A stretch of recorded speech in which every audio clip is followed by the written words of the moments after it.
우리가 한순간도 살아갈 수 없음을 믿습니다. 여러분, 지난 한 주간 동안 어떻게 사셨습니까? 무엇 때문에 신경 쓰시며 사셨습니까? 무엇 때문에 기뻐하셨습니까? 또 무엇 때문에 속상하셨습니까? 여러분은 한 주간 동안 어떤 생각으로 가득 찬 삶을 사셨습니까? 지난주 제가 이런 가정이 되게 하소서라고 하는 제목으로 설교하면서 고넬료의 가정이 여호와 하나님을 경외하는 가정이라 그랬는데, 정말 하나님 두려워하며 사셨습니까? 하나님 바라보며 사셨습니까? 사람은 평생을 살면서 무언가 정신을 뺏겨서 살아가는 것 같아요. 어떤 사람은 평생을 살면서 돈 그리고 살아가는 사람도 있습니다. 어떤 사람은 평생을 살면서 명예, 권력 이런 것들을 추구하며 살아가시는 분들도 있습니다. 또 어떤 분들은 인기를 추구하며 살아가는 사람도 있습니다. 그래서 그런 사람들은 인기가 자기에게 있으면 삶의 의미를 느끼지만, 인기가 사라지면 삶의 의미를 모두 잃어버린 채 죽음을 생각하기도 합니다.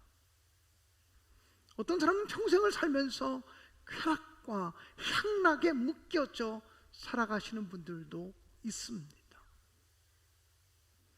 오늘 우리가 읽은 성경 본문에 보면 여러 가지 등장인물들이 나타나고 있습니다.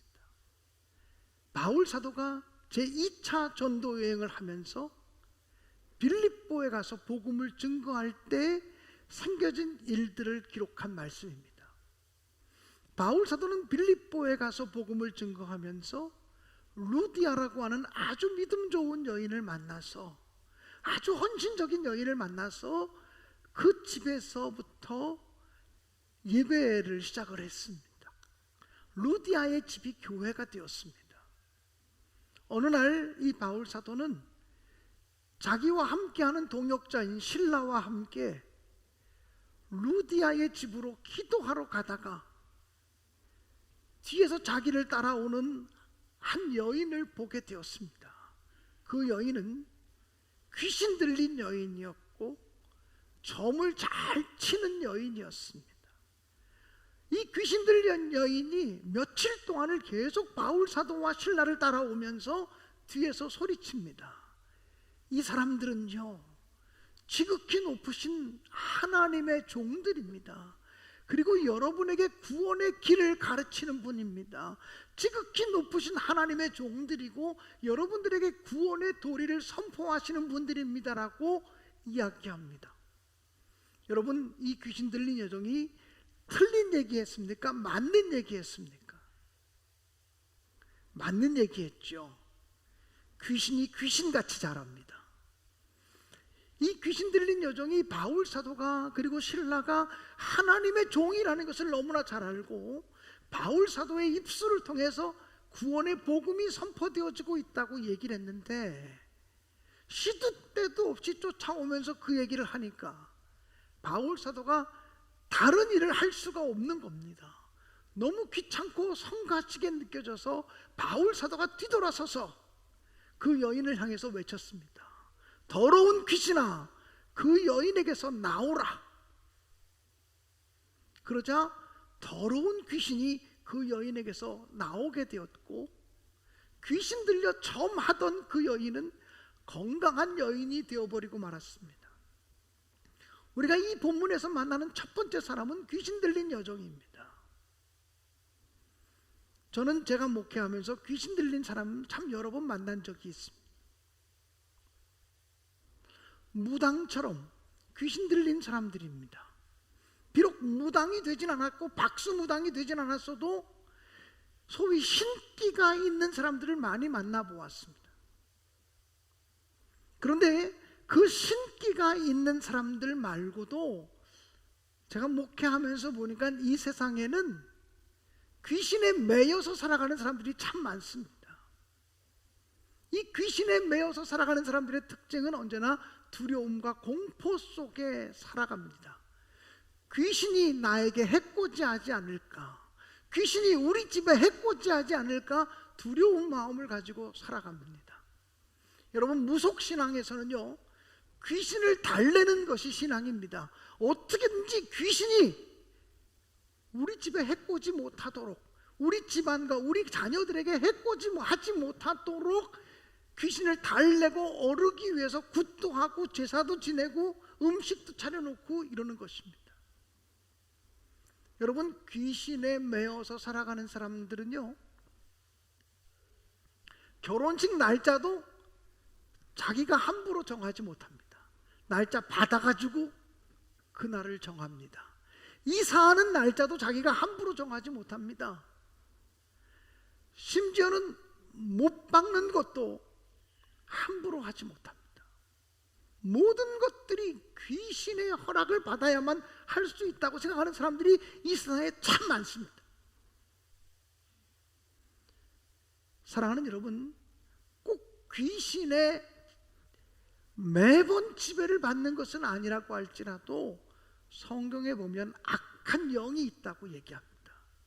그 악한 영은 우리의 마음속에 어두움을 가져오는 영입니다. 미움과 시기와 질투와 원망과 분노를 가져오는 영입니다. 이 악한 영의 지배를 받으며 살아가는 사람들이 이 세상에 많다라고 합니다. 그런데 분명한 것은 예수 그리스도의 이름으로 악한 영은 물러갈 수 있다고 하는 사실을 성경은 증언하고 있습니다. 오늘 예수 그리스도의 이름의 권세와 이름의 능력이 여러분과 함께 하심으로 말미암아 모든 어둠의 영으로부터, 모든 미움과 증오와 원망과 불평의 영으로부터 해방되어 주시는 놀라운 역사가 임하시기를 주님의 이름으로 축원드립니다. 이 귀신 들린 여종이 고침받았습니다. 얼마나 감사한 일이고 얼마나 기쁜 일입니까? 그런데 귀신 들린 여종이 고침받은 것을 보면서 마음이 불편한 이들이 있었습니다. 그것 때문에 분노하고 그것 때문에 속상한 이들이 생겼습니다. 귀신 들린 여종을 통해서 돈벌이하고 있는 그 주인들이었습니다. 성경에 보면 주인이라고 나오지 않고 주인들이라고 복수로 나오는 것을 보면 한 사람이 그 귀신 들린 여종을 부려먹은 것이 아니라 여러 명을 통해서 귀신 들린 여종이 부림을 당하고 수익을 창출해주고 그랬던 것 같습니다. 이 주인들의 입장에서는 귀신 들린 여종을 통해서 점을 잘 치게 해서 돈벌이가 소위 쏠쏠했는데 귀신 들린 여종이 고침받고 나니까 돈벌이 수단이 없어졌습니다. 그래서 그들은 기뻐하지 않습니다. 불편해합니다. 그리고 귀신 들린 여종을 고쳤던 바울과 실라를 고소 고발하기에 이르게 됩니다. 우리가 사도행전 16장에서 만나는 두 번째 부류의 사람은 귀신 들린 여종의 주인 같은 사람들입니다. 이 사람들은 무엇에 매여 살아가는 사람처럼 보입니까? 돈, 물질, 만몬에 매어져 살아가는 사람입니다. 이 사람은 그냥 돈을 얼마나 소중히 여기는지, 돈이 되는 것은 진리고 돈 많이 버는 것이 진리고 돈을 조금 버는 것은 진리가 아니라고 생각합니다. 그 여종이 온전한 정신을 가진 사람이 되었는데 함께 기뻐해 주지 못합니다. 함께 감사하지 못합니다. 함께 박수 쳐주지 못합니다. 오히려 그것이 불편합니다. 여러분, 이 세상에는 이 귀신 들린 여종처럼, 귀신 들린 여종의 주인들처럼 돈에 묶여 돈에 매여 살아가는 사람들이 있습니다. 이렇게 돈에 매이고 돈에 묶여서 살아가는 사람들은 사람을 인격적으로 대할 수 없습니다. 그 사람들은 자기들이 아무리 열심히 살아가는 것 같아도 돈 위주의 삶을 살아갈 수밖에 없습니다. 물질 위주의 삶을 살아갈 수밖에 없습니다. 예수님께서는 하나님과 재물을 겸하여 섬길 수 없다고 말씀하시면서 사람이 두 주인을 섬길 수 없다고 말씀하셨습니다. 돈이라고 하는 것은 굉장히 힘이 있습니다. 위력이 있습니다. 능력이 있습니다. 하나님과 견줄 만큼 힘이 있습니다. 그래서 성경은 재물이라는 표현을 쓸 때 맘몬이라고 하는 단어를 사용합니다. 근데 이 맘몬이라고 하는 단어를 쓸 때 소문자로 맘몬이 아니고 대문자 맘몬입니다. 물질 신, 재물 신이라고 하는 말입니다. 물질은, 돈은 신적인 능력이 있어서 자기가 원하는 것으로 우리를 끌고 갈 힘이 있습니다. 그래서 대부분의 사람들은 돈이 울리면 울고 돈이 웃기면 웃는 삶을 삽니다. 내 인생이 돈에 의해서 좌지우지 되어집니다. 돈 없이는, 물질 없이는 한순간도 살아갈 수 없는 시대를 우리가 살아가고 있지만, 그럼에도 불구하고 물질의 종이 아니라 물질을 지배하고 다스리고 정복하는 물질의 주인으로 살아갈 수 있게 되어지기를 주님의 이름으로 간절히 축원합니다. 어떻게 하면 우리가 물질의 주인 되어 살아갈 수 있을까요? 물질을 하나님이 기뻐하는 일을 위해서 과감하게 흘려보낼 때, 그 아까운 물질을 하나님의 영광을 위해서 흘려보낼 때 우리는 물질의 주인 되어 살아갈 수가 있는 것입니다. 11조 헌금을 드리는 것은 사실은 우리의 신앙 고백입니다. 하나님, 내가 물질을 주인으로 삼지 않고 하나님을 주인 삼아 살겠습니다라고 하는 신앙 고백이 11조 신앙이라고 하는 것입니다. 저는 우리 교회가 성전을 건축하면서 우리 교우들이 하나님 앞에서 최선을 다해서 헌신하신 것들을 너무나 귀하게 여기고, 교인들의 헌신하신 것을 생각하면 눈물이 나서 견딜 수가 없습니다. 큰 물질들을, 그 아까운 물질들을 하나님의 교회를 세우기 위해서 기꺼이 헌신하신 분들이 여기 수없이 많이 있습니다. 아마 이 헌금을 드릴 때 여러분의 마음의 고백은, 하나님이 내게 주신 물질을 내가 주인 삼지 않고 하나님이 우리 인생의 주인이라고 하는 것을 하나님께 과감하게 물질을 드림으로 내가 헌신하고 고백하겠습니다. 이런 마음으로 물질을 드리셨을 것이라고 생각합니다. 저는 정말 물질의 양이 아니라 물질을 헌신하기 위해서 애쓰시고 수고하셨던 우리 교인들을 생각하면, 내가 이 교회에서 목회하는 것이 너무 기쁘고 너무 감사하고 너무 행복하다는 마음이 너무 많습니다. 이건 조금도 빈 마음이 아니고 진실한 고백입니다. 평생을 살면서 하나님이 기뻐하는 일을 위해서, 선교하고 구제하고 봉사하는 일들을 위해서, 교육하는 일들을 위해서 물질을 과감하게 믿음으로 흘려보낼 줄 아는 물질의 주인 되어 살아가시기를 주님의 이름으로 간절히 축복합니다. 귀신 들린 여종이 고침받자 이 주인들은 바울과 실라를 끌고 가서 빌립보 관청에 고소했습니다. 치안관들 앞에 이 바울과 실라를 세우면서 이렇게 고소했습니다. 이 사람들은 유대인들로서 로마 사람인 우리가 듣지도 못하고 받아들일 수도 없고 실천할 수도 없는 이상한 풍속을 전하고 있습니다. 그러므로 이 사람들을 처벌해 주십시오. 그러자 그 빌립보 성의 치안을 담당하는 사람들이 바울과 실라를 향해서 이렇게 말합니다. 저놈들을 붙잡아서 옷을 벗기고 매를 몹시 때리라. 그리고 옥에 가두라.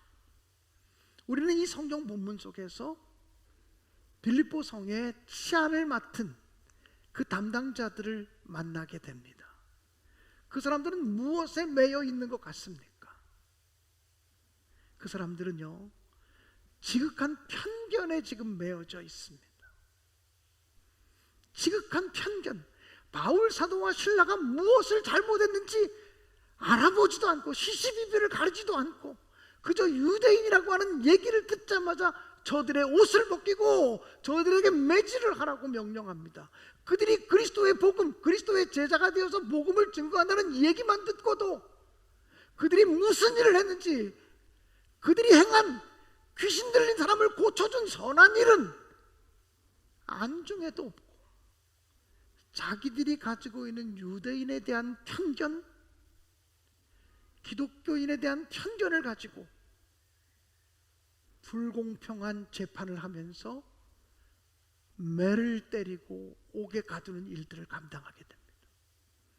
여러분, 이 세상을 살다 보면 편견의 노예가 되어진 사람들을 많이 만나게 됩니다. 그런 사람들을 만나면 얼마나 피곤한지 몰라요. 어떻게 보면 자기 세계가 분명한 것 같긴 한데 자기의 지식과 자기의 경험 이상은 수용을 못합니다. 하나님도 내가 이해할 수 있는 범위 내에서만 하나님을 수용합니다. 다른 사람의 신앙의 체험, 다른 사람의 신앙의 컬러와 색깔 인정하지 않습니다. 내가 만난 하나님이 전부입니다. 내가 경험한 지식들이 전부입니다. 이런 사람들은 편견의 노예가 되어서 자기와 같지 않은 사람들을 다 재단해버리고 잘라버리고 비방하고 판단하고 정죄하는 일들을 서슴없이 하면서도 죄인 줄 모릅니다. 그런 편견의 노예가 되어진 사람들은 다른 사람을 비방하고 판단하면서도 다른 사람의 마음을 아프게 하면서도 자기가 다른 사람의 마음을 아프게 하고 있다고 생각조차 하지 않습니다. 저는 우리 신내교회를 생각할 때마다 정말 감사한 것은 우리 신내교회가 역사가 65년 된 교회입니다. 적어도 이 중랑구 지역에선 감리교회로서는 모교회입니다. 우리 주변에 우리보다 훨씬 덩치가 큰 금난 감리교회가 있지만 금난 감리교회보다 우리가 1년 반 정도 먼저 세워진 형림교회이고 장자교회입니다. 저는 우리 교회가 이 지역사회 속에서 장자교회로서의 역할을 감당할 때가 되었다고 분명히 생각합니다. 장자교회답게 섬기고 나누고 베푸는 교회가 되어야 한다고 믿습니다. 장자교회답게 이 지역의 영권을 장악하는 교회가 되어야 한다고 분명히 믿습니다. 그런 이 시대의 주인공으로 함께 저와 여러분이 우뚝 세워질 수 있기를 또한 주님의 이름으로 간절히 축복합니다. 우리 교회가 65년의 전통을 가지고 있는 교회임에도 불구하고 제가 이 교회 부임해서 담임 목사로 사역하면서 느끼고 있는 굉장히 고맙고 감사한 일 가운데 하나는 우리 교회가 전통 때문에 새로운 것을 받아들이지 못하는 굳어진 교회가 아니라는 것입니다. 우리 교회가 편견에 가득 찬 교회가 아니라는 것입니다. 그것을 무엇으로 증명할 수 있냐면 예배를 가지고 설명할 수 있습니다. 우리 교회는 1부, 2부, 3부 예배를 드립니다. 1부 예배는 8시부터 딱 40분, 45분 동안 굉장히 짧은 예배를 드립니다. 그러나 설교 내용은 사실은 똑같습니다. 2부 예배는 오전 9시 반부터 1시간 동안 매우 전통적이고 예전적인 예배를 드립니다. 매우 전통적이고 예전적인 예배를 드리기 위해서 불편함을 감수하면서 이런 영상 같은 거 하나도 사용하지 않습니다. 성경책을 찾고 찬송가를 찾고 그리고 교독문을 찾아서 읽고 그리고 우리가 주보를 보면서 예배합니다. 그리고 1부, 2부 예배는 제가 가운을 입고 이 자리 설교 강단에 서서 말씀을 증거합니다. 그러나 우리 3부 예배는 찬양단과 함께 드리는 열린 예배, 현대 예배로 예배를 드리고 있습니다. 제가 목사의 권위를 상징하는 가운도 벗어버리고 양복만 입고 이곳에 서서 여러분과 말씀을 나누고 있습니다. 이런 여러 가지 다양한 형태의 예배가 가능한 교회, 모든 교회가 그럴 수 있냐? 그렇지 않습니다. 우리 교회 장로님들이 정말 훌륭합니다. 우리 교회 평신도 지도자들이 정말 훌륭합니다. 이렇게 열려진 예배를 드리기 때문에 오늘 김윤경 집사님이 집사님이지만 올라오셔서 우리를 대표해서 기도할 수 있었던 것입니다. 이렇게 열린 예배를 드리기 때문에 어린아이가 올라와서 예배 사회를 보고 어린아이가 기도하기도 하고 어린아이가 성경을 봉독하기도 하는 이런 열린 모습을 갖게 되는 것입니다. 사실 이렇게 예배를 기획하면서 저는 장로님들이 상처받으시면 어떡할까라는 생각을 정말 많이 했습니다. 왜냐하면 장로님들이 기도의 자리는 우리 자리다, 이런 고정관념이 사실은 교회마다 있거든요. 근데 우리 교회 장로님들이 그 고정관념을 깨트려 주셨어요. 그 고정관념을 내려놓아 주셨어요. 여러분, 예수님께서 사역하실 때 가장 비판하시면서 예수께서 강한 어조로 야단치신 그룹들이 누구인 줄 아세요? 바리새인과 서기관들과 율법학자들이에요. 당시의 종교 전문가요, 종교 지도자라고 하는 바리새인과 서기관들을 향해서 주님이 날쌘 비판을 하셨어요. 외식하는 자다, 회칠한 무덤이다라고 말씀하셨어요. 겉으로 볼 때는 경건한데 내면으로 들어가면 썩어 있다고 말씀하셨어요. 왜? 전통을 소중히 여기다가 신앙의 핵심, 믿음의 핵심을 잃어버렸기 때문인 것이죠. 사랑하는 여러분, 우리 신내교회가 이렇게 현대 예배를 2부 예배가 아니라 3부 예배로 포맷한 것은 앞으로 이 지역에 많은 아파트들이 들어오면서 젊은 사람들이 많이 모이는 동네가 될 거라고 하는 사실을 미리 예견하면서 우리가 메인 예배로 드리는, 가장 많은 사람들이 모여서 예배 드리는 11시 반 3부 예배를 젊은이들에게 내어주자. 이거요 아무 교회나 할 수 있는 일들이 아닙니다. 이거 아무 교회 장로님들이 할 수 있는 일들이 아니에요.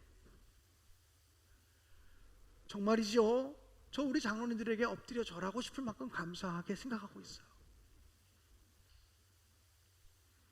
사랑하는 여러분, 이것이 가능한 교회가 되었다고 하는 것은 앞으로 우리와 다른 사람을 용납하고 수용할 수 있는 가능성이 커졌다는 것을 의미하는 거죠. 어린이도 받아들일 수 있고, 청소년도 받아들일 수 있고, 청년들도 받아들일 수 있고, 가난하거나 병든 자도 받아들일 수 있는 가능성을 우리가 열린 마음으로 갖게 되었다는 것을 의미하는 것입니다. 사랑하는 성도 여러분, 일찍이 어거스틴이라는 분은 이런 얘기를 했습니다. 본질적인 것에 대해서는 일치를, 비본질적인 것에 대해서는 자유를. 여러분, 기독교 신앙에 있어서 본질적인 것이 무엇입니까? 예수 그리스도를 통해서 구원받는다고 하는 진리입니다. 예수 그리스도를 통해서 영생 얻는다는 진리입니다. 그리고 우리 신앙의 표준과 우리 신앙의 기준은 오직 성경 말씀이고 하나님 말씀이 우리 삶의 기준이고 우리 신앙의 기준이라고 하는 고백입니다. 주는 그리스도시요 살아계신 하나님의 아들이십니다라는 고백이 기독교 신앙의 가장 핵심입니다. 그리고 주님은 교회를 통해서 일하시고 부족하지만 연약하지만 공사 중인 이 교회를 통해서 하나님 나라가 이루어진다고 믿는 것이 기독교 신앙의 핵심입니다. 이 본질적인 것을 흐트러뜨리는 사람이 있다면 목사인 제가 먼저 목숨을 내걸고 싸우겠습니다. 이런 것들을 무너뜨리는 이단 사설이 우리 교회에 흘러들어온다면 담임 목사가 생명을 내놓고 싸우겠습니다. 그러나 비본질적인 것에 대해서는 자유함을 누릴 줄 아는 우리 신내교회 성도들, 폭넓고 깊이가 있는 믿음의 사람들이 되시기를 주님의 이름으로 간절히 축원합니다. 어떤 교회에서요, 예배당을 다 짓고 난 다음에, 오래전 이야기입니다, 이 강대상을 만들면서 이 강대상 카페트를 빨간색으로 할 것이냐 녹색으로 할 것이냐를 가지고 건축위원들이 부딪혔는데 해결이 안 돼서, 임원회를 열었는데도 해결이 안 돼서 전 교인을 불러 모아놓고 같이 얘기해도 해결이 안 되더랍니다. 강대상은 무조건 빨간색 카페트를 깔아야 돼. 이 빨간색이 보혈 색깔 안에 예수님의 피를 상징하는 색깔이니까 교회는 무조건 카페트는 강단은 빨간 카페트를 깔아야 되라고 하는 주장을 합니다. 시대가 좀 바뀌었으니 부드러운 녹색으로 가자고, 녹색이 평화를 상징하는 색깔 아니냐고 주장하는 사람들도 만만하지 않습니다. 어느 한쪽도 양보하지 않아서 결국은 빨간색을 주장하는 사람들이 나가서 교회를 세우고 녹색을 주장하는 사람들이 나가서 교회를 따로따로 세웠다고 합니다. 빨간색을 주장하는 사람들은 교회 이름을 빨간 십자가 교회, 녹색을 주장하는 사람은 교회 이름을 늘푸른 교회로 정해서 분립했다고 하죠. 여러분, 잘한 것 같습니까? 이런 것이 신앙이라고 하면 예수 믿는다는 것이 무엇입니까? 여러분, 이 세상에서 예수 믿는 사람들이 제일 폭이 좁아질 수 있고 가장 옹졸한 사람이 되어질 수 있습니다. 내가 알고 있는 하나님에 대한 신앙을 가지고 함부로 세상을 판단하고 세상을 재단하고 세상을 심판하면 마치 자기가 하나님이 된 것처럼 그렇게 행동하면 예수 믿는 사람들이 이 세상에서 가장 옹졸한 사람이요, 가장 작은 사람이요. 그래서 세상 사람들이 오늘날 예수 믿는 사람들을 향해서 개독교라고 얘기하는 거예요. 폭이 없으니까, 품이 작으니까, 자기하고 다른 사람을 하나도 품어내지 못하니까. 여러분, 가정에서 부부가 결합하면 나와 다른 사람을 받아들여야 한 몸이 되는 거지. 너 나하고 똑같이 돼, 당신 나하고 똑같이 되고 당신 나하고 똑같이 생각해야 돼 라고 말하면 그 순간부터 그 가정은 전쟁터가 되는 거 아니겠습니까?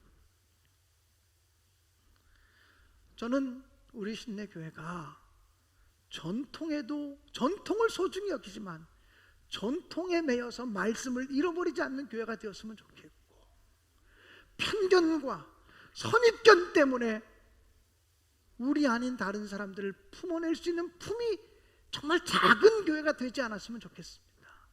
넓은 가슴, 넓은 품, 이게 바로 그리스도 예수의 품이고 하나님 아버지의 품 아니겠습니까? 어쩌면 오늘 성경 본문 속에 나타난 치안관들, 빌립보성의 관리들, 재판관들, 그들은요 유대인이라고 하는 이름만 듣고도, 그리스도인이라는 말만 듣고도 시시비비를 가리지 않고 무조건 처단하려고 했던 편견에 사로잡힌 사람이에요. 근데 불행한 것은 오늘도 우리가 그렇게 되어질 수 있는 가능성이 있다라고 하는 사실입니다. 세 번째, 오늘 우리가 마지막에 오늘 성경 본문 속에서 우리가 꼭 발견해야 되는 사람이 있다면 바로 바울과 실라입니다. 바울과 실라는 무엇에 매여 있는 것 같습니까? 바울과 신라는 깊은 감옥 속에 들어갔습니다. 깊은 감옥은요, 그 로마 시대에는 고문실이 딸려 있는 감옥이었다는 거예요. 고문받았다는 거죠. 예수 그리스도를 증거함으로 귀신 들린 여정을 고쳐준 것 때문에 오히려 고문받습니다. 매를 맞습니다. 그리고 묶여집니다. 그리고 착고에 채워집니다. 감옥소에 갇혀집니다.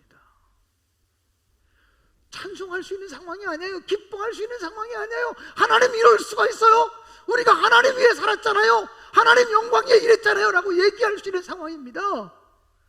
그런데 바울과 실라는 그 매를 맞고 옥에 갇혀 있으면서도 기도하고 하나님을 찬송했다고 성경은 기록하고 있습니다. 깊은 밤중에 저들이 기도하며 찬송하더니 옥중에 있는 모든 죄수들이 다 듣더라, 이렇게 기록되어져 있습니다. 사랑하는 여러분,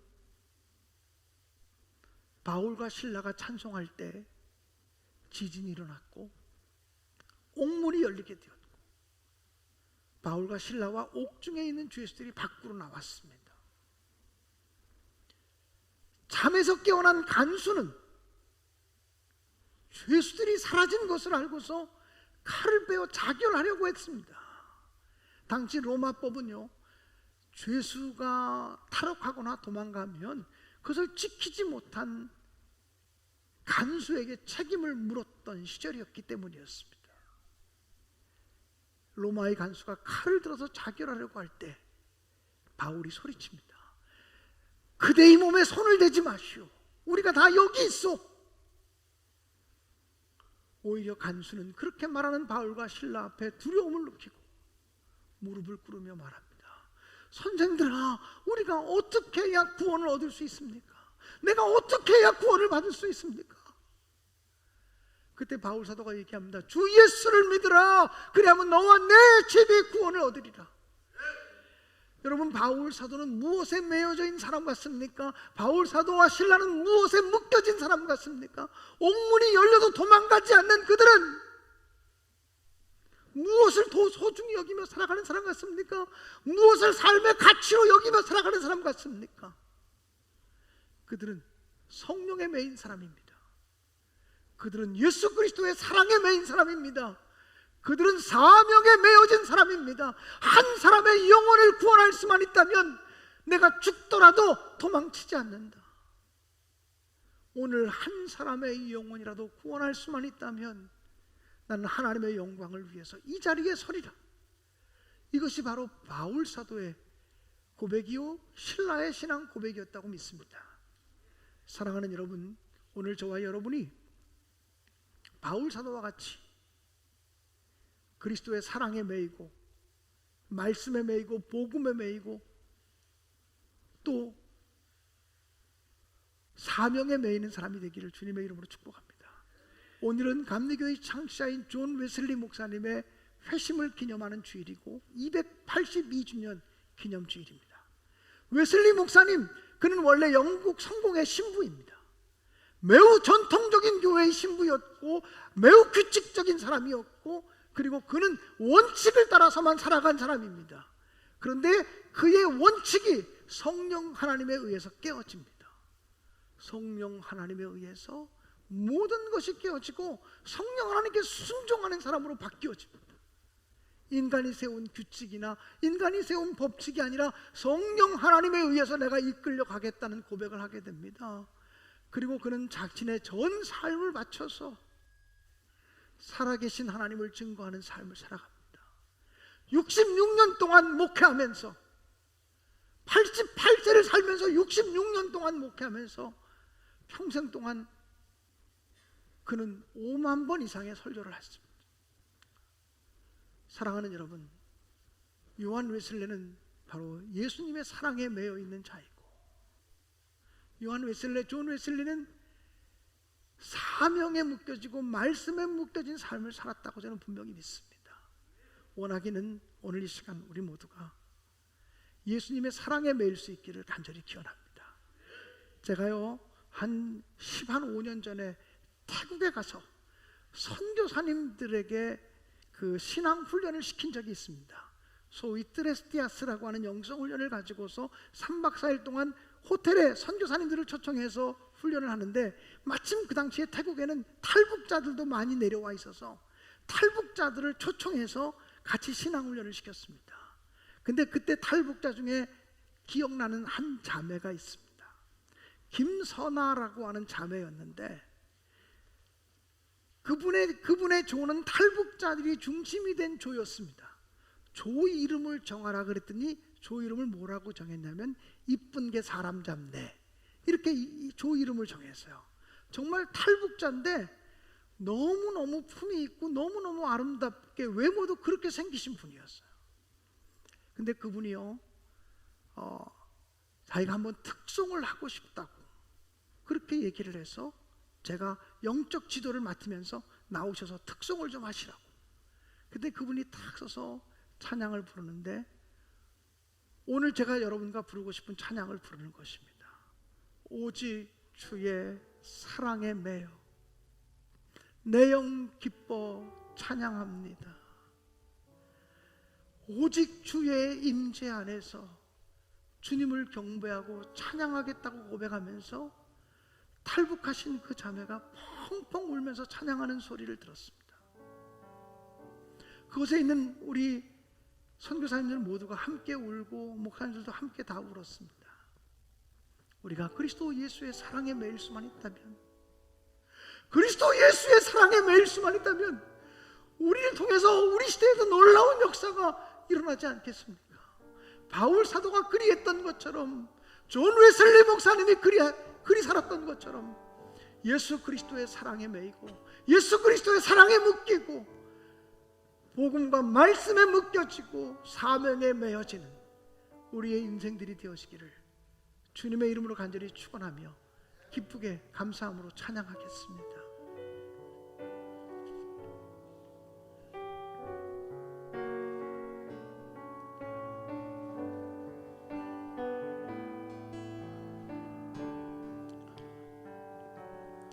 오직 주의 사랑에 매여 내 영 기뻐 내 영 기뻐 노래합니다. 이 소망의 언덕 기쁨의 땅에서 주께 사랑 드립니다. 오직 주의 임재 안에 갇혀 내 영 기뻐 찬양합니다. 영 기뻐 찬양합니다.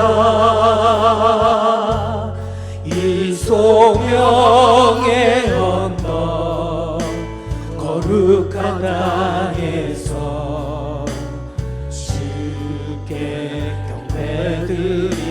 경배드립니다. 주께서 주신 모든 은혜 주께서 주신 모든 은혜 나라는 말할 수 없네. 내 영혼 즐거이 주 따르렵니다. 주께 내 삶 드립니다. 내 삶 드립니다. 우리 다 함께 일어나서 찬양하겠습니다. 주의 사랑에 매여 내 영 기뻐 찬양합니다. 기뻐 찬양합니다. 이 소망의 언덕 기쁨의 땅에서 주께 사랑 드립니다. 오직 주의 임재 안에 갇혀 내 영 기뻐 찬양합니다. 이 소명의 언덕 거룩한 땅에서 주께 경배드립니다. 주께서 주신 모든 은혜 주께서 주신 모든 은혜 나는 말할 수 없네. 내 영혼 즐거이 주 따르렵니다. 주께 내 삶 드립니다. 주께서 주신 모든 은혜 주께서 주신 모든 은혜 나는 말할 수 없네. 내 영혼 즐거이 내 영혼 즐거이 주 따르렵니다. 주께 내 삶 드립니다. 주께서 주신 모든 은혜 주께서 주신 모든 은혜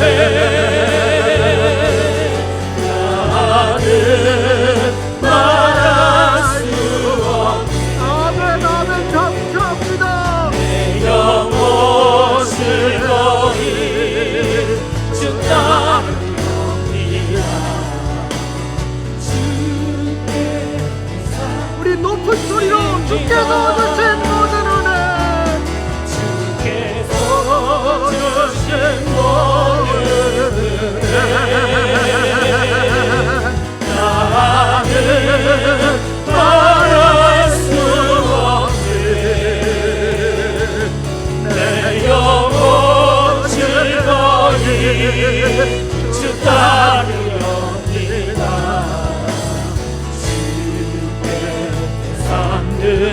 주께서 주신 모든 은혜 주께서 주신 모든 은혜 나는 말할 수 없네 내 영혼 즐거이 주 따르옵니다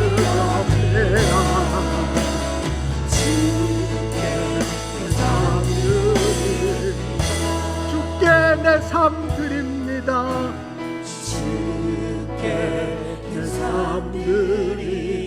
주께 내 삶 드립니다